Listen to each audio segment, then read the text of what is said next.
sus experiencias y sus tips para este proceso. Así que, Susana, te paso a ti la palabra. Gracias, Claro. Marisol. Gracias por la invitación y gracias a toda la gente que se ha inscrito y quiere participar y compartir con nosotros nuestra experiencia. Eh, eh, Cuando Marisol y Sofía me invitaron a hacer este webinar, a mí me gustó la idea, pero uno siempre es un poco reticente por el tema de que siempre escuchamos a los médicos hablar del trasplante, de las terapias de mantenimiento, etcétera, y a veces escuchamos bastante poco de los pacientes o de quienes los cuidan, ¿no? Entonces, lo primero que quisiera aclarar es que lo que hemos preparado y lo que yo estoy diciendo es simplemente el punto de vista de un paciente que fue a través de este proceso, que para algunas personas es un proceso muy fuerte y que requiere mucho tiempo para decidirlo y mucho tiempo para procesarlo también.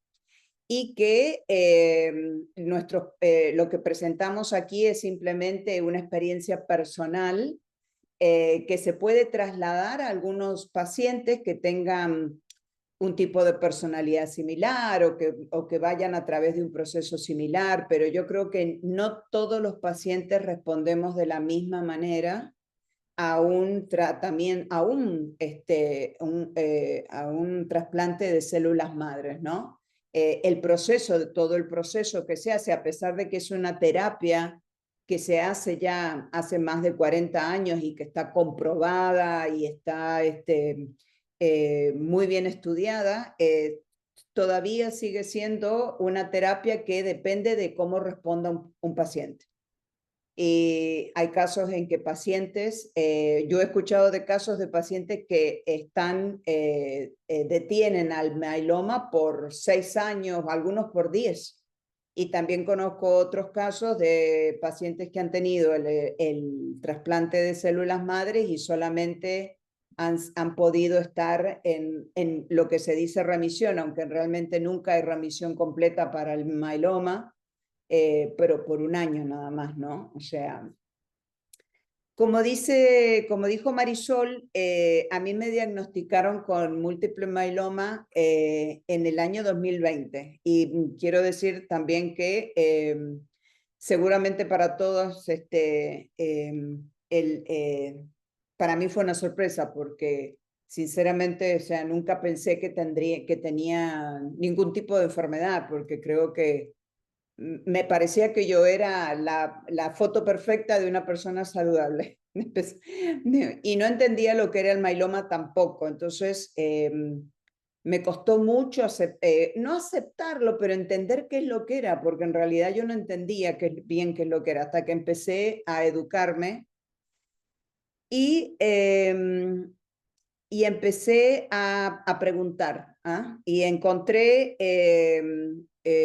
mi especialista, un día me dio un brochure que es de HealthTree y me recomendó, me dice, tú que eres tan curiosa, yo te recomiendo que vayas a esta organización que estoy segura, me parece que se adapta mucho a lo que, a lo que tú buscas, a educarte, a informarte. Y así empecé mi relación con HealthTree.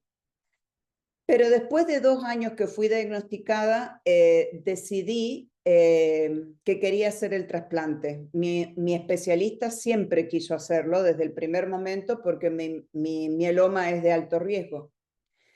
Entonces, y ella siempre me decía, hemos tenido mucha suerte de que se ha podido descubrir a tiempo. Entonces, y ella decía, yo creo que hay que ir con el equipo A para tratarlo ahora. Y en este momento, para la mejor terapia para vos, por tus características, ella dice, yo creo que es el stem cell transplant. Entonces, después de 2 años, me decidí a hacerlo.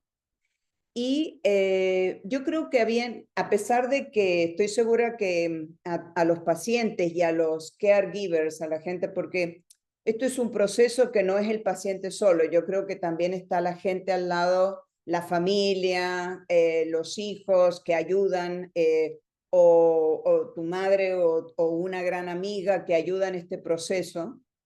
Y a pesar de que a mí me habían dado mucho para leer de cómo era esto, realmente me enteré cuando empecé todo el proceso, ¿no? O sea, desde el momento que es la preparación para poder generar las células madre, para poder extraerlas, la decisión de decir, bueno, cuando me interno, qué es lo que era la quimioterapia, o sea, porque de veras, o sea, era todo un proceso. Pero entre esas guías, yo me enteré de que había gente de que podía hacer el stem cell transplant internado o gente que lo hacía fuera el proceso. Y yo le pregunté a mi especialista, bueno, yo le dije, ¿por qué no lo hago afuera? Y ella me dice, no, me dice, porque eso es para condiciones muy especiales y para gente que tiene situaciones muy particulares. Pero dice, nosotros preferimos que se haga inpatient. ¿Por qué? Porque durante todo el proceso de que se hace, desde el momento en que se extraen las células madres hasta que se hace la infusión de las nuevas células madres en el organismo, y la recuperación, el periodo de recuperación, es un periodo de mucha exposición y de mucha debilidad, porque lo que hay que verlo es que cuando le hacen la quimioterapia al paciente antes de que le hagan la infusión de células madre, es como que le limpian todo el organismo y el organismo queda sin defensas. Entonces, algo que a mí me llamó mucho la atención era cómo preparar la casa de uno, el departamento de uno para ese proceso.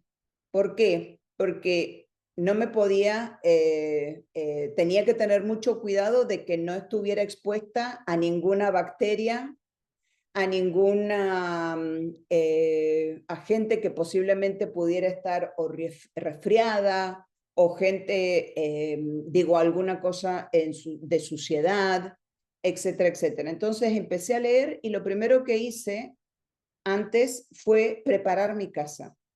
¿Y cómo fue eso? O sea, preparar mi casa era básicamente, llamé a una compañía para que limpiara los ductos del aire acondicionado, porque yo no los había limpiado nunca y creo que en general creo que no los limpiamos, no sé, a no ser que alguien que sea muy especial pero yo ni sabía, entonces llamé a una compañía que los limpiara, etcétera, cambié las rejillas, etcétera. Compré jabón antibacteria, por ejemplo, porque es muy importante lavarse las manos todo el tiempo. Compré toallas con alcohol. ¿Por qué? Porque cuando uno iba al baño, también era importante tenerlas a manos. O sea, compré todo estaba como obsesionada de que no quería de que estar a riesgo de que por mi propia negligencia yo no pudiera, digo, el trasplante no fuera exitoso, porque es un proceso largo. Entonces lo que queremos es maximizar las posibilidades de éxito. Y una cosa, por ejemplo, que me costó, yo no soy una persona que le guste la jardinería, entonces no tenía problema con el tema de las plantas. Yo no tengo ni una sola planta en mi departamento, nunca he estado fond of la jardinería, pero sí tengo una gatita. Y yo siempre he dormido con mis animales, porque en mi familia nos criaron con animales. Entonces no sabía qué hacer y le pregunté a mi oncóloga. Y ella me dice, no te estreses por esto.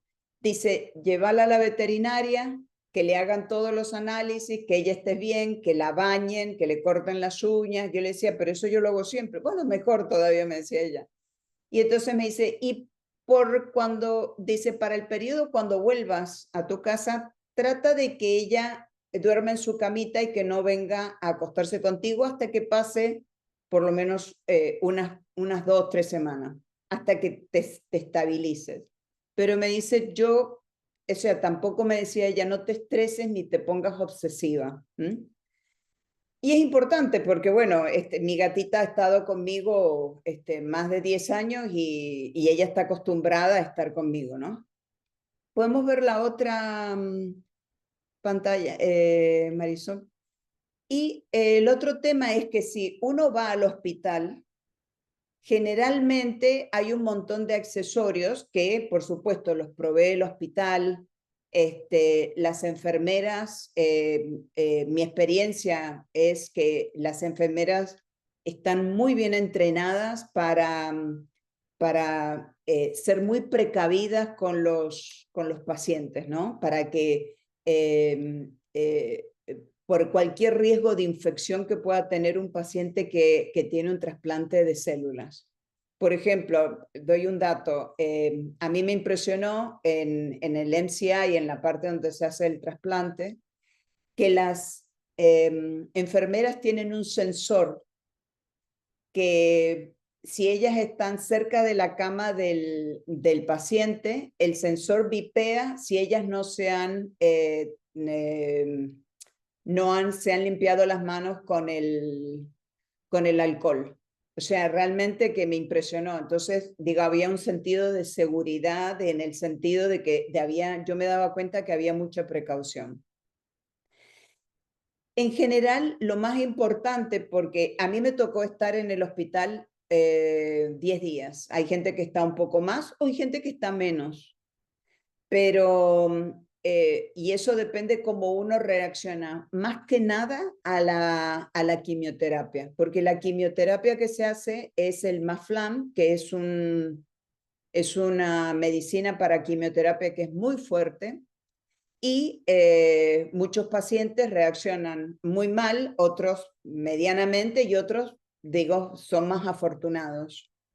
Eh, y, y, fundamentalmente ese periodo tiene que ver con la estabilización, cómo uno va respondiendo a la quimioterapia y cómo uno va cómo los signos vitales van respondiendo a las células madres que están en el organismo. Entonces, en ese periodo de tiempo yo siempre digo, es mejor estar cómodo. Entonces, para mí fue muy importante llevar mi propia almohada, por ejemplo. Era muy importante para mí tener un cover, una colchita, le decimos nosotros, que era la que siempre me gusta llevar, ¿no? La que siempre me gusta tener. Por supuesto, tenía mi iPad porque me gusta leer, porque son muchas horas y hay veces que uno no duerme bien, entonces, ¿qué hace? Y entonces, cosas que me hacían sentir cómoda. Y, por ejemplo, si bien es cierto que en el hospital se cuida mucho la dieta del paciente y créanme que no faltan atenciones desde el punto de vista de la comida, de los líquidos, etcétera, pero a veces uno quiere comer algo que es muy especial para uno. Y para mí, por ejemplo, es la manteca de almendra, por ejemplo, ¿no? Y el dulce que hace mi madre. Entonces, por ejemplo, eran dos cosas que había llevado y bueno, que para mí era importante comer una galleta con eso, o sea, porque me hacía sentir que estaba en mi casa, digamos que no era mi casa, por supuesto, pero son sabores que uno necesita y ayudan psicológicamente a poder pasar el tiempo. ¿Qué es lo que, qué es lo que pasa después que uno, en esos días que uno está ahí? Eh, Como yo les decía, la reacción a la quimioterapia para algunas personas es muy fuerte, para otros medianamente y para otros son más afortunados y no tienen tantos síntomas Cuando le hacen la infusión del Maflam, es muy importante y las enfermeras se van a encargar de darle mucho hielo al paciente porque el Maflán quema. Entonces hay que tener la boca con mucho hielo para evitar que se llenen de ampollas adentro de la boca, que son muy, muy dolorosas y después no permiten comer, incluso hasta tomar líquido, porque las ampollas pueden llegar hasta parte de la garganta. Entonces, las enfermeras aconsejan siempre que hay que comer mucho hielo y mantenerlo en la boca y tener la boca siempre fría. Y para mí fue el mejor consejo que me podrían haber dado. Y cuando me dice alguien que va a hacer el trasplante, lo primero que le digo es que por favor no se olviden del hielo en la boca, que le hagan acordar a sus caregivers o al familiar que lo acompaña o al amigo que lo acompaña que tiene que tener la boca fresca con hielo. ¿Por qué? Porque eso va a ser todo, el resultado va a ser muy positivo después porque no va a tener su boca llena de ampollas. Y eso para mí fue el secreto de que pudiera tolerar quizás la quimioterapia. Entonces, no tuve ningún episodio dramático, no tuve problemas para ir al baño, no tuve problemas para comer, sí, por supuesto se me cayó todo el pelo, por eso ahora ya decidí quedarme con el cabello corto, pero sí, el cabello se cae, y me acuerdo que había comprado una peluca por las dudas y después nunca la usé y ya decidí que no me importaba que me vieran con mi cabeza sin cabello, o sea, dije yo, pero la verdad que no me veo tan mal, pensaba yo, así que bueno, yo igual, o sea, todo ese tipo de cosas son pequeños detalles, ¿no? Que ayudan a que al bienestar de uno en ese proceso. Y también ayuda a quien a uno lo cuida, ¿no? Porque ellos también se estresan mucho. A mí, otro consejo que me dieron, y me lo dio uno de los social workers que nos hizo que me dio la charla referente al stem cell transplant, él me dijo esto, me dice, no te va a faltar gente que te atienda, porque las enfermeras entran y salen todo el tiempo, están chequean los signos vitales por lo menos 5 veces al día, la medicación, etcétera, etcétera, o sea, todo es a reloj, entonces es un desfile de gente que va, ¿no? Entonces me dice él, hay veces, dice, que hay muchos pacientes que deciden que no vaya nadie. Le prefieren estar solo y le piden a sus familiares o algo que vaya uno nada más, porque dice, no queremos, dice, porque el lugar no puede recibir a 5 amigos, al papá, a la mamá, a los hijos, o sea, ¿por qué? Porque está el riesgo latente de tomar una infección o de que alguien traiga una bacteria. Entonces, las visitas están muy limitadas. Y yo decidí pedirle a mi hermana, que había viajado desde la Argentina para estar conmigo, le dije, mira, no, quédate en el departamento y día por medio venís a la tarde a visitarme por un rato. Y entonces, y creo que fue una muy buena decisión porque ella estaba muy estresada porque no sabía, o sea, bien cómo era todo y lo que había leído era como muy dramático todo. Y por otra parte, yo quería estar tranquila y no quería que me estén preguntando todo el tiempo, ¿y cómo te sentís? ¿Querés esto? ¿Querés aquello? No, ya dije, no, tranquila. Y eso fue bastante positivo. Y por otra parte, como digo, o sea, cuando uno está allí, como son tantas variables que los médicos y las enfermeras tienen que tener en cuenta, desde el tema de la presión, desde el tema de la temperatura, porque si la temperatura se sube puede ser un riesgo de una infección. Si uno no toma líquidos, se puede deshidratar, pero si toma demasiados, también, o sea, no es bueno. Al principio uno no quiere comer y lo que los médicos dicen, por lo menos algo tiene que comer. O sea, ¿por qué? Porque es parte de empezar a mover el sistema de nuevo. Porque a mí me dijo una enfermera que el día que uno le hacen la infusión de las células madres nuevas es como si fuera tu nuevo cumpleaños. Porque todo tu organismo es nuevo, todo tu sistema se rejuvenece. ¿Ah? Entonces dice, nuevas células madres empiezan a trabajar en tu organismo. Y es como si fuera una celebración de un nuevo cumpleaños. Para mí fue el 3 de octubre y ya hacen 3 años, ¿no? Entonces, eso es importante. Y otra cosa que es muy importante es empezar a moverse cuando uno está en el hospital. O sea, por más de que uno tenga todos la línea central con todas las cuestiones que a uno le ponen, la medicación que va bajando, pero las enfermeras enseñan cómo uno puede moverse con yo le digo el perchero, que era donde estaba colgado el suero, todo eso. Y entonces, bueno, y al principio yo me empezaba a mover en mi habitación y después le pregunté, ¿puedo salir a caminar por el piso? Y me dice, ¿tiene fuerzas? Y le decía yo que sí. Entonces me dice, bueno, entonces me traían todo una bata descartable y la máscara. Y entonces empecé de a poquito, iba a un escritorio, después me iba a dar una vueltita, después volvía, hasta que empezaba a hacer círculos alrededor en el floor, porque el floor es como redondo y toda la parte central es donde estaban todas las oficinas, donde las enfermeras están trabajando, etcétera. Y el doctor que pasaba todas las mañanas, que era el responsable de la parte de los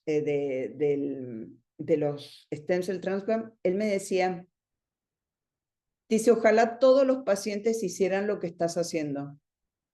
Y yo le decía, ¿qué? Y me decía, moverse, porque hay que mover el organismo, dice, y nos hace muy difícil convencer a los pacientes de que se tienen que mover, que tienen que empezar a moverse.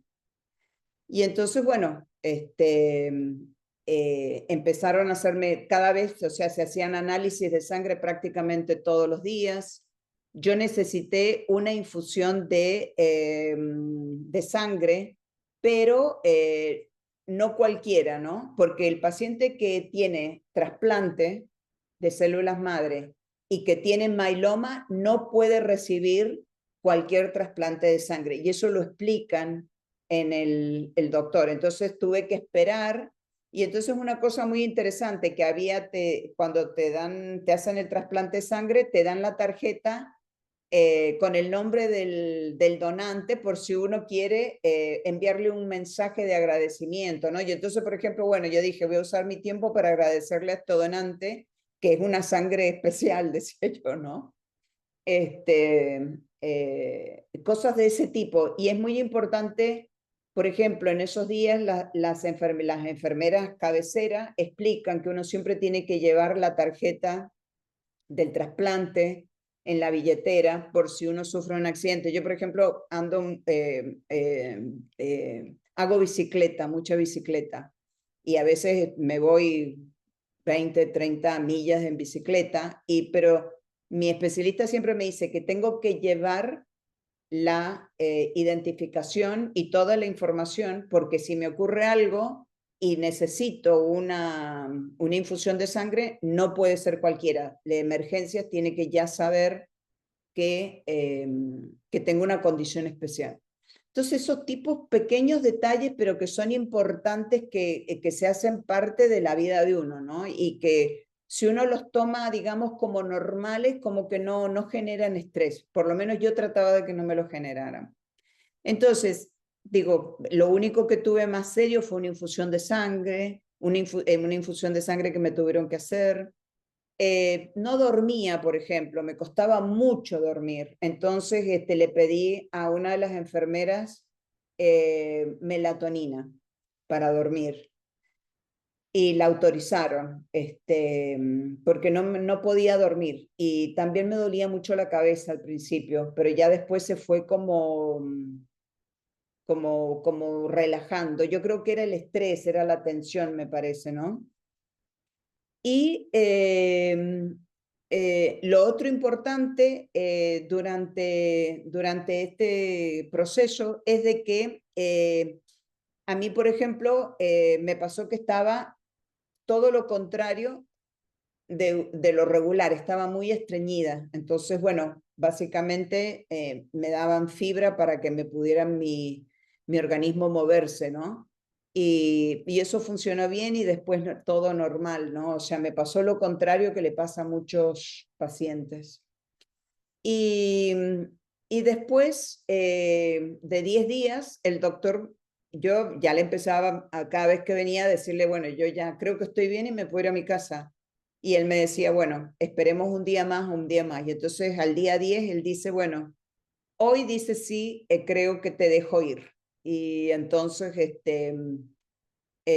me trajeron, me prepararon, me dieron toda la lista de los medicamentos. Yo soy muy organizada, ¿no? Y vivo sola. Entonces no tengo gente que venga a cuidarme todos los días. Entonces yo como me hice todo mi schedule de a la hora que tenía que tomar los remedios, los síntomas, a qué hora me tenía que tomar la temperatura, etcétera. Y por esos días que estuvo mi hermana conmigo, todo bien, pero ya después cuando ella se fue, yo tenía que hacerme ser mi propio caregiver, ¿no? Y entonces, eh, eh, eh, cuando vinieron me dieron toda la lista de los remedios, etcétera, etcétera, etcétera, qué tenía que hacer, cuándo tenía que volver al hospital, etcétera, etcétera. Entonces me traen la silla de ruedas y yo dije, no, yo no voy a salir en silla de ruedas de acá, yo salgo caminando, así que le digo, no, no quiero silla de ruedas porque yo puedo caminar, decía, ¿no? Y ese tipo, digamos, yo también creo que hay una actitud, ¿no? Que tiene que ser positiva. Y entonces, cuando volví a la casa, yo ya me sentía más relajada y empecé a tomar, todavía no entraba en mi terapia de mantenimiento, entré en mi terapia de mantenimiento después de 3 meses, porque desde que se hace la infusión de células madres hasta que el organismo se estabiliza, y hay una serie de análisis que se deben hacer para determinar, para que el especialista determine cuál es la terapia de mantenimiento acuerdo. Entonces, todo ese tipo de cosas. Y como digo, o sea, tenía mi casa preparada, ¿no? Y muy obsesiva, por ejemplo, de pequeños detalles. Por ejemplo, las esponjitas de la cocina, yo recomiendo siempre que compren en cantidad y que después de una semana las tiren, porque la esponjita puede almacenar o generar bacterias. Tener jabón antibacterial para bañarse, para lavarse las manos y para lavar la vajilla, las ollas, ¿no? O sea, todo ese tipo de cosas. Y, y tener, digamos, cuidado con la boca, por ejemplo, que es muy importante. Yo soy una obsesiva de pasar el hilo y lo primero que me dijeron es que no, porque el hilo puede lastimar la encía. Y yo lo notaba que todas las encías todavía estaban como sensibles. Entonces, lo mejor es siempre un cepillo muy suave y nada de alcohol, nada, ninguno de estos productos líquidos que uno hace buches con alcohol. Tienen que ser productos sin alcohol. Y generalmente una enfermera me recomendó que hiciera un agua mineral, que le pusiera un poquito de sal y con que eso me hiciera los buches para limpiar, ¿no? O sea, pero no pasar el hilo, porque eso puede ser un peligro. Y lo otro es que, por ejemplo, no darle la mano a nadie, no dejar que te besen. Digo, cosas como esa, ¿no? Porque veníamos después del COVID cuando yo había hecho el trasplante, entonces estaba tampoco que no quería ni dar la mano ni nada de eso, o sea, es un poco... Y el otro tema que era importante, yo porque estaba sola, era que uno no puede limpiar, ¿ah? Entonces, afortunadamente, tengo una señora que me ayuda y entonces cuando ella limpiaba, yo bajaba y caminaba afuera mientras ella limpiaba todo, porque uno no puede estar cuando hay polvo adentro, ¿no? Cuando se levanta el polvo, porque no es recomendable. Como tampoco limpiar, si tienen un animal como yo tengo mi gatita, tampoco limpiarle las primeras semanas, estar limpiando el pet. Y el otro tema es que me acostumbré mucho a usar los paper towels, ¿no? ¿Por qué? Porque uno se limpia y lo tira. Y a veces con las toallas comunes, se diga, a veces uno las tiene ahí y las acumula por una semana y recién las lava. Entonces no me acostumbré mucho a usar el paper towel que digo que fue una buena solución. Y el otro tema que no me quiero olvidar, que cuando empiezan a caminar, dependiendo de dónde vivan, es el protector solar. Es súper importante. Y el humectante es súper importante porque la piel, a mí, por ejemplo, se me resecó muchísimo. Entonces, uno nota, por ejemplo, yo no lo notaba aquí, aquí en los shoulders, lo notaba en mis rodillas, lo notaba en los talones de mis pies, o sea, muchísima sequedad en la piel. Entonces, y como uno tiene que salir a tratar de caminar, de empezar a moverse, donde yo vivo tengo la suerte de poder tener un paseo bastante lindo y entonces me ponía el protector solar y un sombrero grande para que no me diera el sol. Pero en general tuve algunos altos y bajos después de que me fui del hospital, que es que tenía las paletas muy bajas, muy, muy bajas, y eso no es bueno porque puede ser un riesgo de infección y también de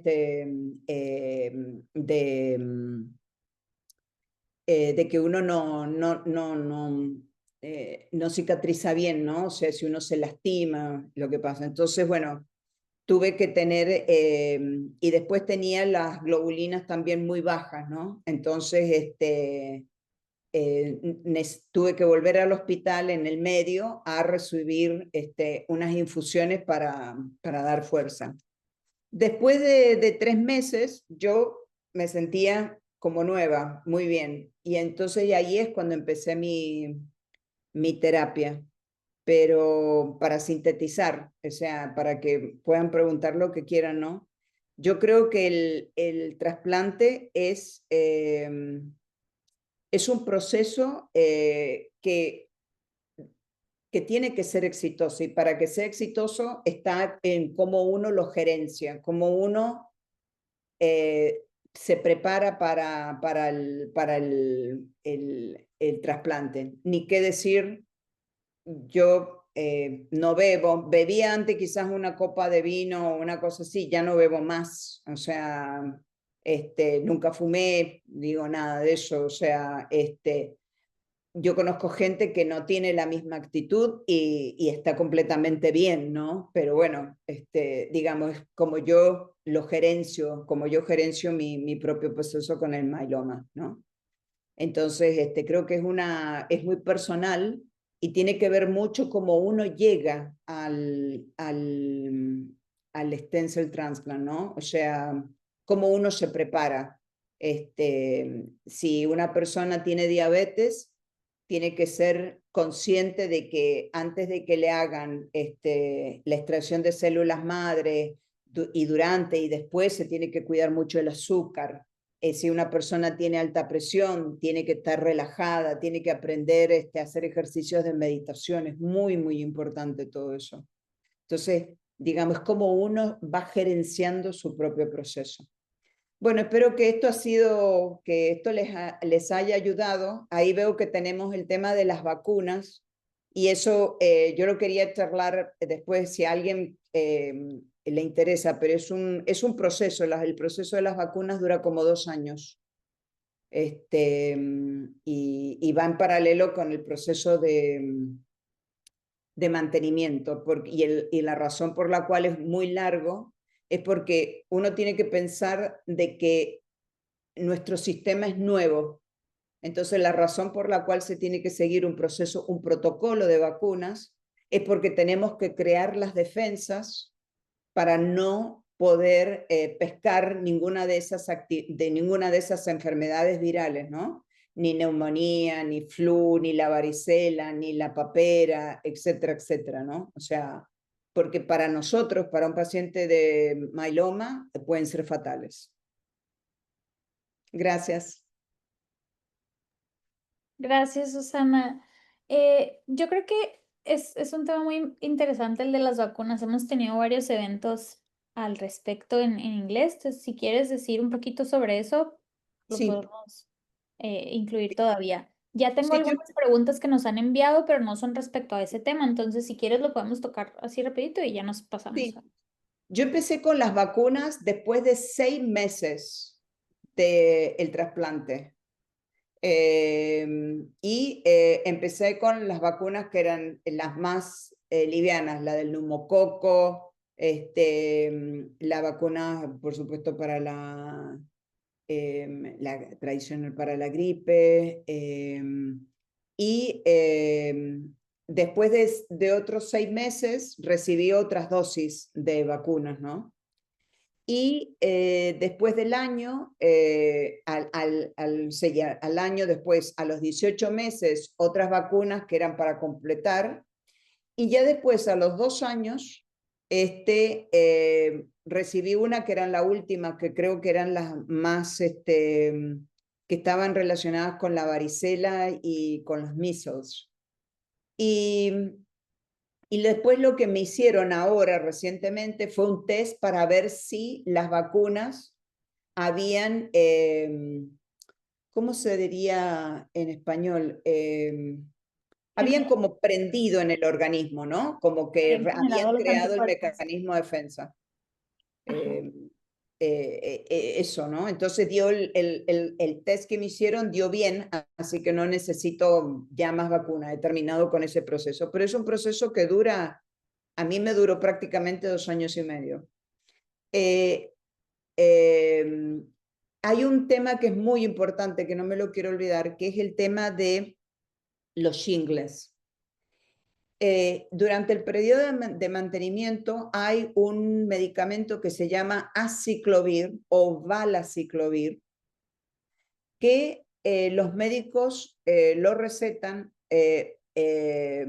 para evitar que nos dé shingles, que serían los herpes. ¿Por qué? Porque estamos expuestos a eso. O sea, la verdad que también me ha tocado conocer casos de pacientes con mieloma que han tenido herpes. Hay gente que cree que no se tiene que tomar siempre. Yo después de todo lo que he leído y después de lo que he conversado con mi especialista, no me voy a arriesgar y lo tolero bastante bien a la medicación, así que tomo aciclovir. No me he puesto la vacuna de los shingles, pero sí lo voy a hacer. Ahora en diciembre voy a hacerlo porque son 2 vacunas. Eh, no lo hice porque pensé que dije, bueno, primero quiero descansar de estas otras vacunas y ando bien con el aciclovir. Entonces, pero ahora ya que se terminó el otro proceso, voy a tener las vacunas, a que me pongan las vacunas del shingles. Pero eso no significa que voy a dejar de tomar el aciclovir, porque para mí no tener herpes es muy importante, es una protección. claro. Y porque no quiero estar expuesta a ningún tipo de infección. O sea, eso. No yo pensé que era un tratamiento muy cortito y temporal, no sabía que era extendido el de la Las ciclovir. vacunas, No, lo de la ciclovir. no. Hay gente, sí, bueno, esto es como todo, ¿no? Sí, depende del paciente. Depende, a ver, hay gente que hace terapia de mantenimiento y toma 3 drogas. Yo cuando mi doctora me dijo cuál iba a ser la terapia de mantenimiento, yo lo único que le dije es, yo no quiero tomar dexametasona. no la voy a tomar. Y ella me dice, yo no voy a hacer nada que vos no quieras. ¿Ah? Entonces, yo no tomo dexametasona, pero la dexametasona es parte del protocolo de todo el tratamiento de múltiple myeloma. Yo no la tomo, porque mi experiencia con el programa de inducción para prepararme para el stem cell transplant, con el dexametasona era como ser el doctor Jekyll, decía yo. Un día estabas bien y al otro día que nadie estuviera alrededor tuyo. O sea, más o menos nada de eso. Entonces dije, no, yo no quiero esto. Entonces yo tomo una sola medicación, que es Pomalyst, para mi terapia de mantenimiento. Pero hay gente que toma 2, 3, 4.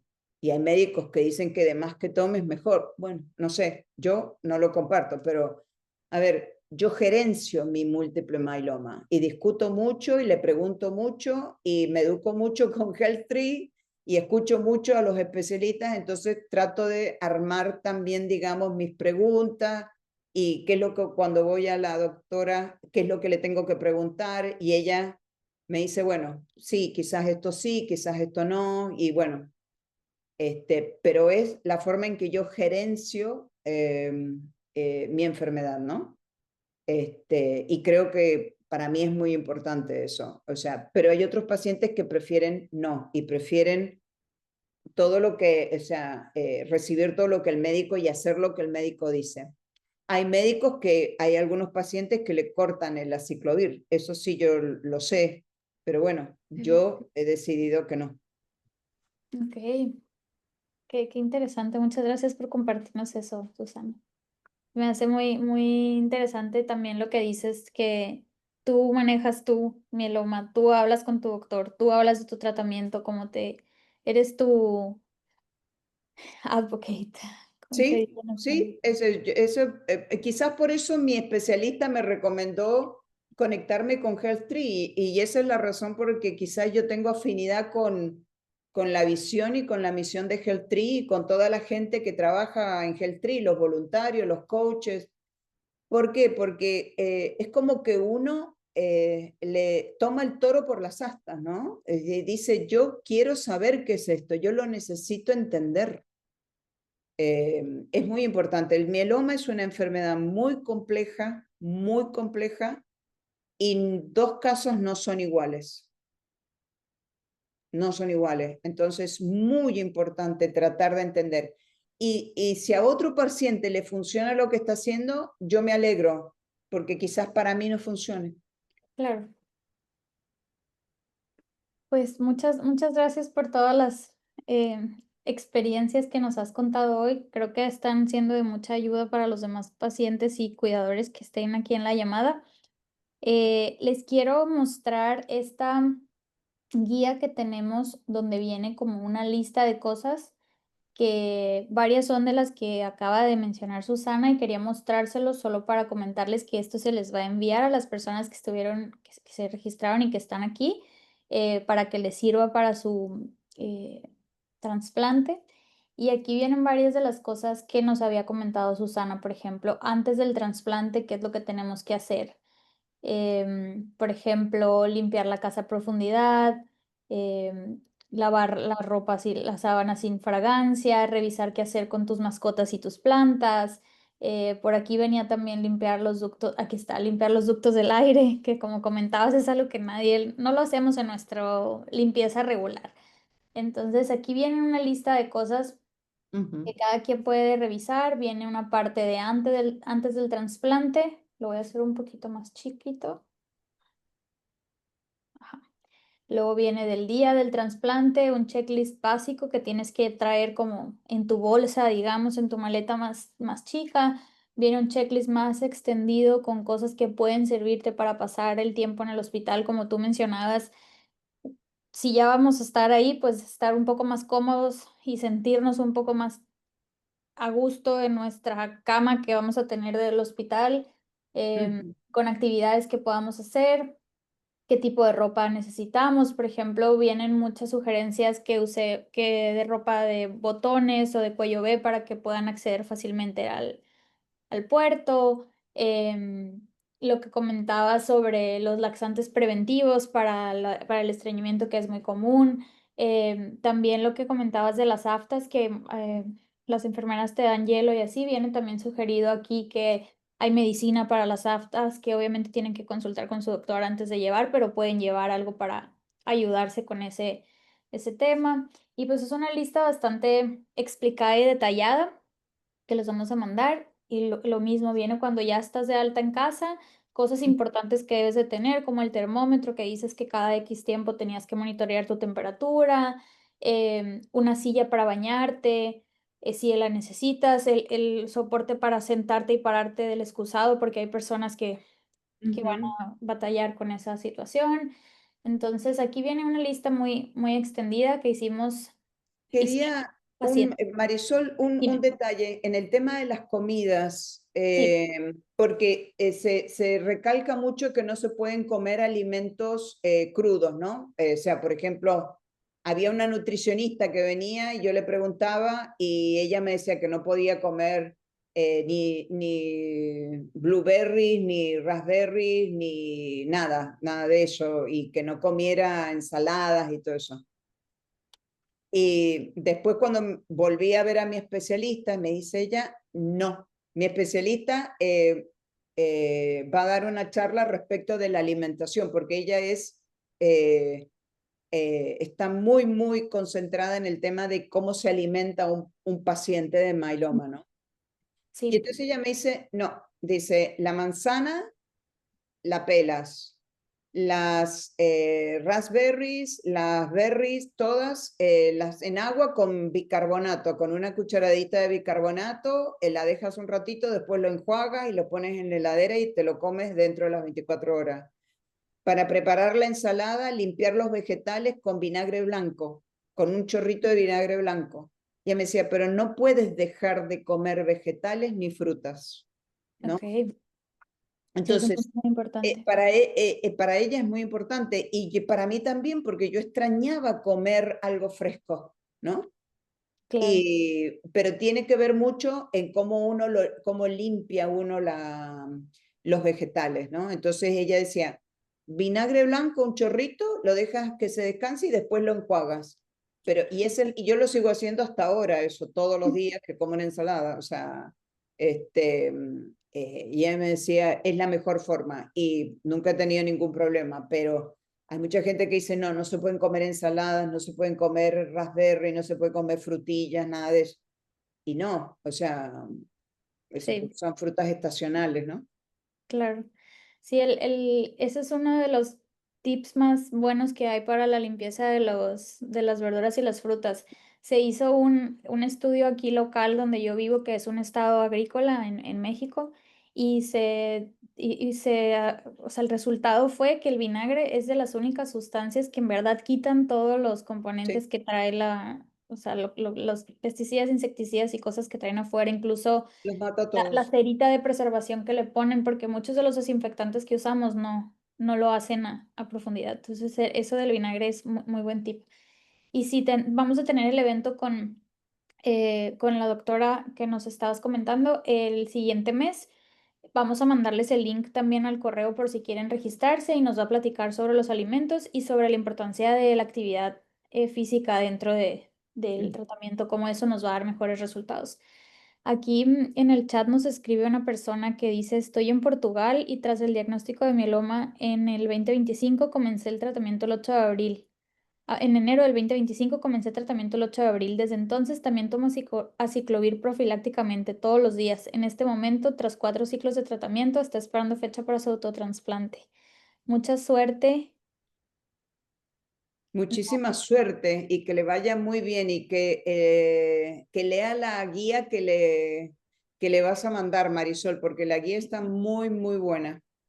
Sí, no veo aquí el nombre porque dice usuario de Zoom, pero si gustas escribirnos, mandarme por privado tu correo para asegurarnos que te llegue la información o si estabas registrado, te llega. Ah, Isa Reis. Ok, perfecto, aquí estoy viendo. Si gustas mandarnos tu correo por privado para asegurarnos que te llegue la guía. Perfecto. Em, Susana, tengo aquí otra pregunta que nos llegó. Esta me la mandaron por Facebook de una persona que no iba a poder asistir al evento.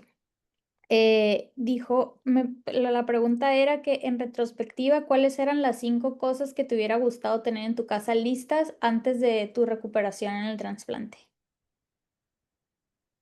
Algo Eh, que tú que digas, eso me faltó, o algo que digas, lo tenía y era muy importante. Sí, las 5 cosas más importantes. eh, creo que una cuestión que me felicito de haber comprado es un purificador de aire. Ok, excelente. Vale. Compré un purificador de aire para mi habitación porque cuando llegué a mi casa, por supuesto, yo trataba de caminar, y qué sé yo, pero ya después de las 4 de la tarde era como que no tenía energía, ¿no? O sea, o sea, porque uno va construyendo la energía con el proceso, ¿no? Entonces llegaban las 4 de la tarde y lo único que quería era dormir, ¿no? Entonces el purificador de aire me pareció algo, una decisión muy inteligente y eso me lo recomendó una amiga que vive en Nueva York y ella me dice, qué raro que nunca compraste un purificador de aire. Y bueno, yo le dije, bueno, ¿cuál es? Entonces ella me mandó una lista y compré uno.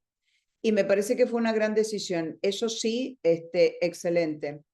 Después lo otro que me felicito es de haber hecho limpiar los ductos del aire acondicionado, porque uno realmente no tiene ni idea lo que respira. Entonces creo que vale la pena y no es tan oneroso, digamos, ¿no? Sí. Otra cosa que me hubiera gustado era que, bueno, no tenía cosas que me gustan, ¿no? O sea, por ejemplo, eh, mi hermana no me trajo dulce de leche. Yo quería comer un poquito de dulce de leche con galleta. Entonces, bueno, eso yo decía, y yo le decía a ella, ¿cómo te olvidaste? Y me dice, pero si no podés comer esas cosas. Le digo, ¿cómo que no? Si eso sí se come. Bueno, me dice, no importa. Ese tipo de cosas, por ejemplo, cosas que a uno lo hacen sentir eh, confortable, ¿no? O sea, que le dan Claro. confort. Y otra cosa, por ejemplo, que para mí era muy importante era tomar sopa, caldo, todos los días, porque para mí es un energizante. Entonces, para mí eso era indispensable tenerlo, ¿no? Entonces, si no estaba bien suministrada en los gabinetes de la cocina, me sentía como que no, digo, ay, no hay, no hay. Y eso era como que para mí era fundamental, porque me daba como confort en mi estómago y me hacía sentir bien, ¿no? O sea, cosas como esa. Pero es muy importante que cuando vayan al hospital piensen también que cuando vuelvan a la casa tengan las cosas que te hacen sentir contento. Perfecto. ¿Ah? Sí. Ese es un muy buen tip que no viene en la guía, así que está excelente. Otra cosa que nos preguntaron era que si cómo manejabas la fatiga de los días que te sentías sin energía, que si tienes algún consejo para la fatiga. Yo creo que no hay que pelear en contra de la fatiga. Yo creo, y voy a ser muy sincera en esto. Yo soy una persona que hace mucha actividad física, hago bastante, siempre hice deportes toda mi vida y sigo haciendo actividad física, pero no soy la misma persona de antes. No soy, no lo soy. Y por ejemplo, yo no puedo pasarme de las 9 de la noche de ir a descansar, que necesito desconectarme de todo, de la tableta, del teléfono, del televisor, de todo, de todo, de todo. Quiero, así. Y cuando tuve el trasplante, yo me daba cuenta que pasaban después de las 2 de la tarde y como que ya no tenía energías y que necesitaba este, tomar un nap, ¿no? O sea, hacer la siesta. Sí, Y yo creo que la siesta es underrated, honestly, sinceramente. Y creo que es un recuperante claro. de tu organismo, porque si uno duerme bien, es cuando el cuerpo empieza a curarse a sí mismo, empieza a regenerarse, ¿no? Claro. Entonces, si uno tiene fatiga, yo creo que no hay que tener ningún remordimiento de conciencia de decir, necesito recostarme, aunque sea 1 hora o 2 horas, y tomar un nap. Y si y si uno se tiene que ir a dormir a las 8 de la noche, lo tiene que hacer. O sea, yo estoy una convencida de que no hay que luchar en contra de la fatiga. Mucha gente que no tiene tampoco la misma actitud, ¿no? Pero Claro. como digo, o sea, para mí mi día es de mucha actividad, pero yo reconozco que después de las 9 de la noche necesito, no tengo más energías. Ok. Eso es algo que, ay, perdón, es algo que mucha gente pregunta, lo de la fatiga, porque supongo que debe ser un factor bastante eh, pesado en esos días. El otro, ¿sabes qué? No me quiero olvidar con el tema de la actividad física. Claro. Uno de nuestros coaches hizo un video de Tai Chi Ujú. y que me parece que también recomiendo que la gente que va a hacer el trasplante y después de que pase el trasplante, de que lo vea, porque creo que es una actividad no es agresiva para el cuerpo y permite generar mucha flexibilidad y fluidez en el cuerpo.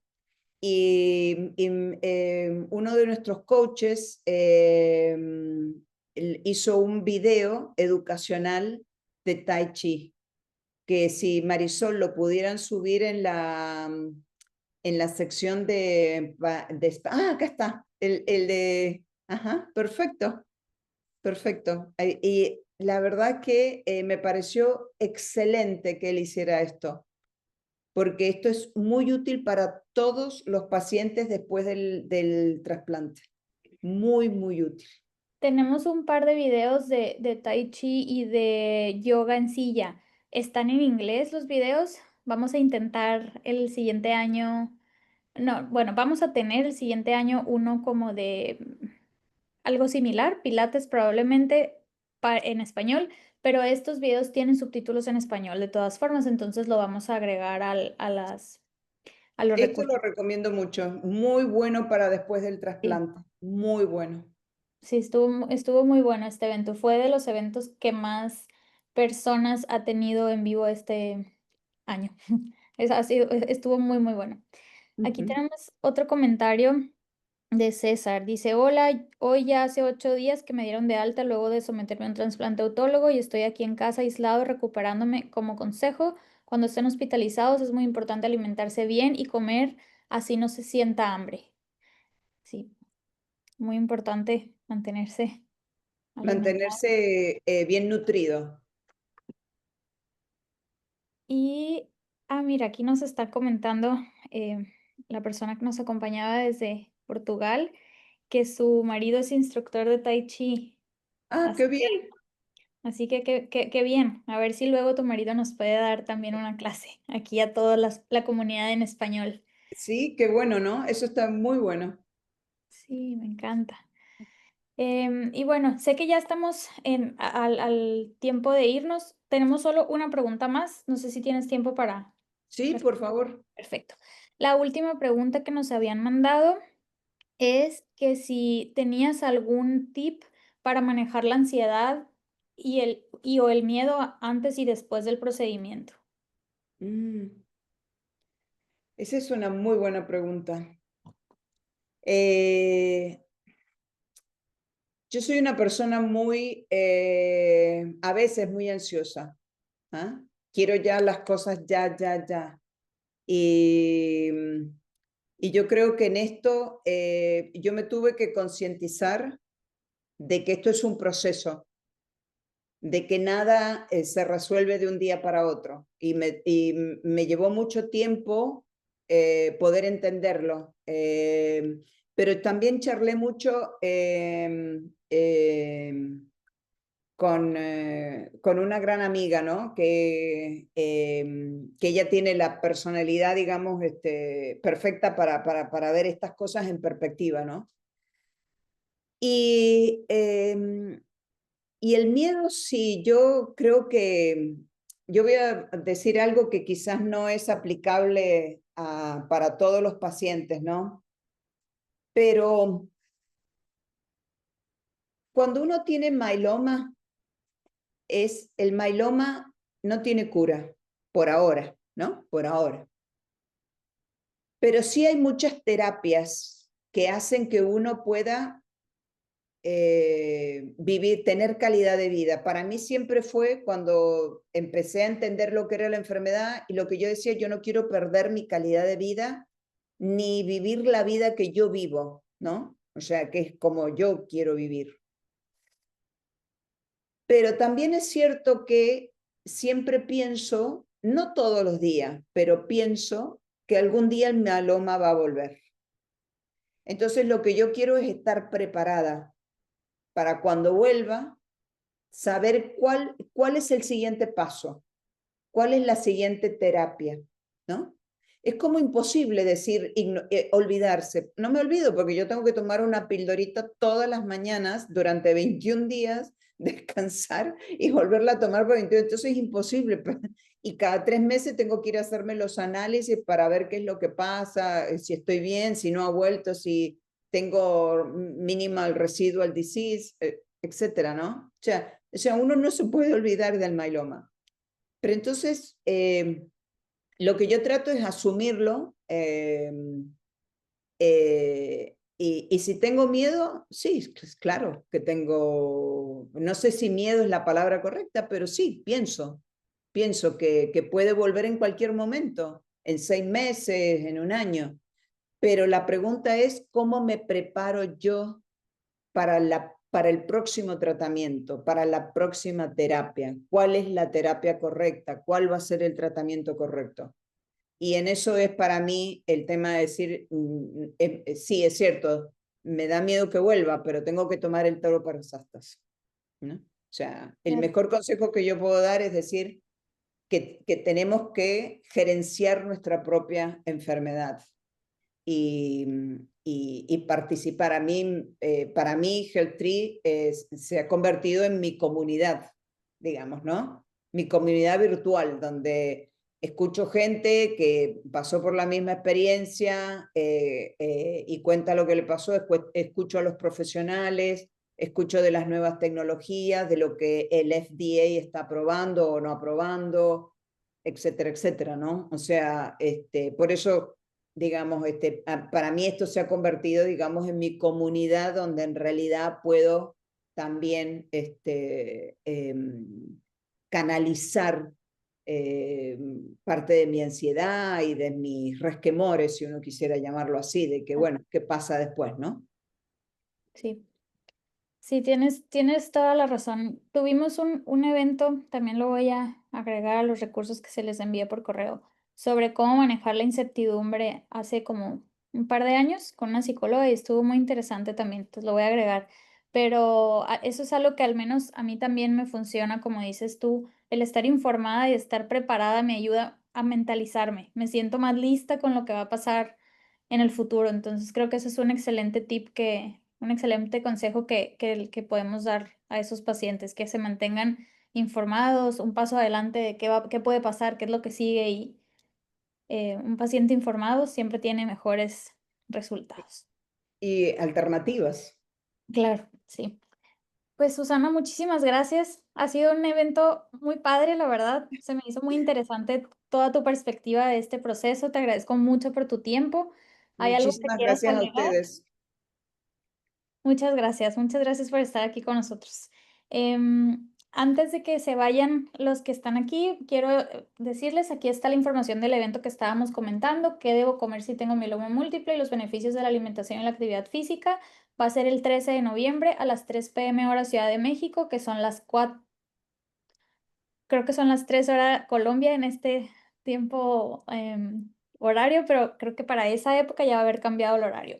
Igual van a poder revisarlo en la página. Em, y al final de este evento, cuando ustedes salgan, les va a aparecer una pequeña encuesta, un link a una encuesta.